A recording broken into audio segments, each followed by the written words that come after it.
Da alama gumi ta yi gumi tunda har shugaban Najeriya da kansa ya fito yi magana kan zanga-zangar da ake shirin farawa a faɗin ƙasar daga farkon watan gobe.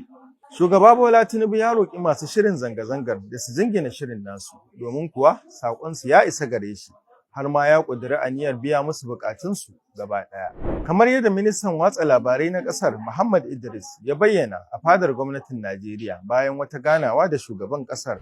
Wanda suke shirin wannan zanga-zanga wato matasa. Shugaban kasa ya ɗauki aniyar cewa duk wani abu da suke cewa duk wani bukatar su in Allah da ana dubawa ba bukatar su ce sai sun je sun yi zanga-zanga ba abu bane wanda zai iya haifar da ɗa mai ido. Kada a fara shi ba mu san inda ya nufa ba. Shugaban kasa yana nan duk abin da suke cewa yana nan yana kallo kuma in Allah yarda duk bukatun su in Allah da za a biya insha Allah. Baya ga haka, jaridan Najeriya sun ruwaito cewa sakataren gwamnatin kasar zai yi wani taro na musamman na gaggawa da ministoci, duka dai kan fargabar shirin zanga-zangar. Gwamnatin Najeriya dai tana cewa ba ta so a yi zanga-zangar ne saboda idan an san farkonta ba a san ta ba.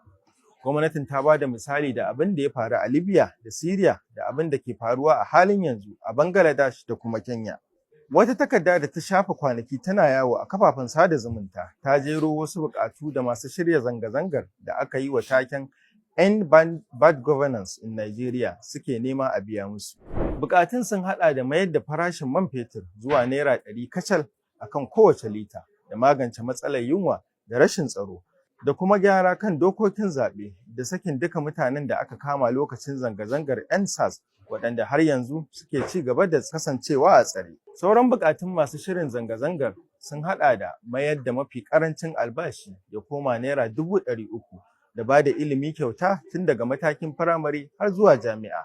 Sannan akwai buƙatar wajabtawa gwamnati ta riƙa sayen kayan da ake yi a cikin gida da mayar da majalisar ƙasa zaure ɗaya da kuma gyara ɓangaren shari'a da kuma gyaran kundin tsarin mulki gaba ɗaya. Na san za ku ce zai yi wahala a biya waɗannan buƙatu ko? To amma kar ku manta, gwamnati ta ce ta ji ta gani. Shugaban ƙasa yana nan duk abin da suke cewa yana nan yana kallo kuma in Allah yarda duk buƙatunsu in Allah da za a biya insha Allah. Batun na zanga-zangar yana ci gaba da janyo cece-kuce domin tun da fari wasu malaman addini sun yi ta kira da a kaucewa zanga-zangar gaba ɗaya. Inda har wasu matasa da ma wasu malamai ke ganin bekin wayannan malaman da ke cewa kada a yi zanga-zangar.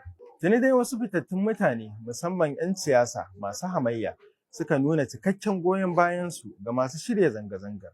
Atiku Abubakar na jam'iyyar PDP ya fito fili ya goyi bayan masu shirin zanga-zangar har ma yake cewa bai kamata gwamnati ta hana ba.